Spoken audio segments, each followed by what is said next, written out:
And let me tell you that for our military, words matter. Clearly defining a mission matters. Calling our enemy radical Islamic terrorists matter. And saying whether or not our troops are in combat matters to those who are on the ground in the country fighting these wars. So for her to not come out and call ISIS what they are was just a continuation of the status quo of the failed foreign policy from the Obama administration that she was a part of. And if she would ever hold a press conference, a reporter could ask her if she thinks that those 3 Americans that have lost their lives fighting for ISIS in Iraq was combat or not. Richard, she could stand up there and clearly deliver a speech, but when you have to get on a stage and debate somebody about your foreign policy chops and her experience, that's going to be altogether different for her when she's standing next to Donald Trump. Right. So I bet you, Dagan, there is not a single expert that you've had on this network about foreign policy who does not know what Brexit is. But Donald Trump didn't in a recent interview. I guarantee you there's not a single person, Amber certainly does, who doesn't know what the nuclear triad is. There's probably nothing more important if you're president. Donald Trump in the Republican debates didn't.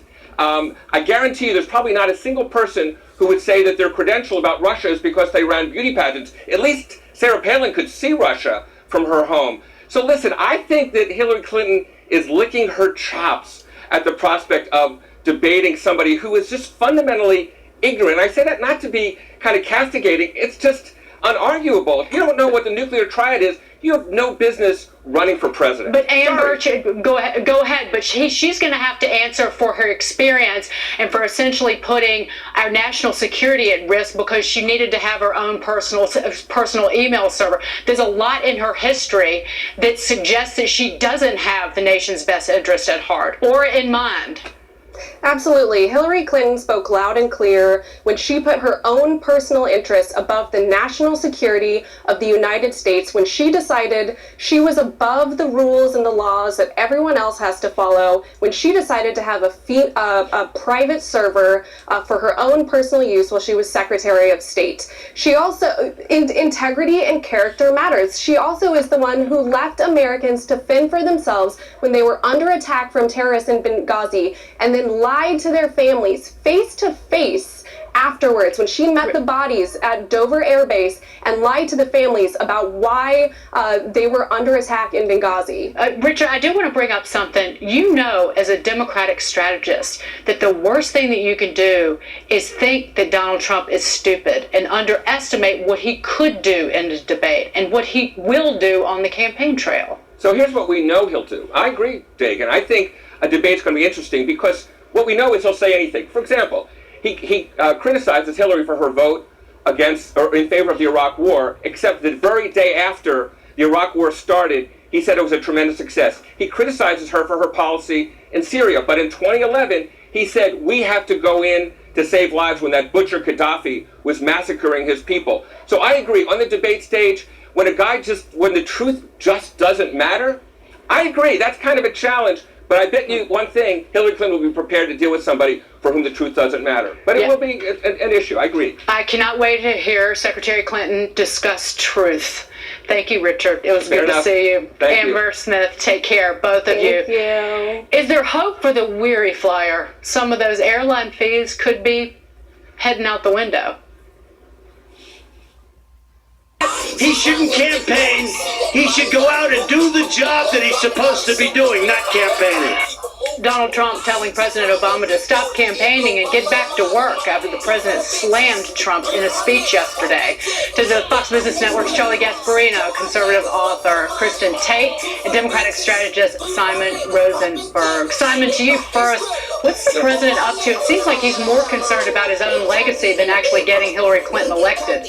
Well, I think the president has an obligation to explain to the American people what he's done and where he hopes the country goes as part of being the president. I think Donald Trump, if he was really whining today when he was going on about President Obama, President Obama is going to be a major part of this campaign from here on out. He's the most popular major politician in America today. He's going to be a force. They better get used to it. And Kristen, the president just is enjoying his approval ratings over 50% now. Yay! And he likes the attention, clearly. Right. I mean, Obama should spend a little more time being president and less time attacking Republicans. We heard in his speech the other day, he was just focusing on Trump's tweets and saying that we shouldn't be falling for the okey-doke stuff. I mean, what a hypocrite. This is the height of hypocrisy. Obama is the king of okey-dokey stuff. Remember in 2008, he just talked about hope and change and was never very specific about his policies, and the media never questioned him about that. So Trump is absolutely right. Obama needs to spend more time doing his job. Charlie? Well, I think it's an effective thing for Donald to attack Obama on doing his job. But let's be real clear. Part of his job is to get Hillary Clinton elected to continue his legacy. And, whether you like it or not, President Obama is more popular than Donald Trump right now. And he's going to... Possibly because he's been out of the country a lot. And possibly because the two candidates out there, Hillary and Donald, are so, when you look at polls, so loathed by so many people that he stands above them, both of them. And I will tell you this, aside for George W. Bush, now I'm not that young, I'm not that old, but I'm not that young. I can't remember the last time a sitting president, now George W. Bush, because of special reasons, he was highly unpopular and it was a financial crisis. He did not really actively campaign for John McCain in 2008. I can't remember the last time a president did not go out and really support his party's nominee, particularly if he was in office. Ronald Reagan supported George H.W. Bush. I'm pretty sure Bill Clinton went out and supported Al Gore. And, and Donald's going to have to get used to it. And here's the problem that he's got. As long as Obama comes across, his poll numbers stay high, it's going to be very effective on him. But, Simon, I want to bring that in because the economy is kind of, it's barely growing in the first quarter and a lot of malaise out there, a lot of negative feelings. Does that hurt her if Obama tries to run on his economic record?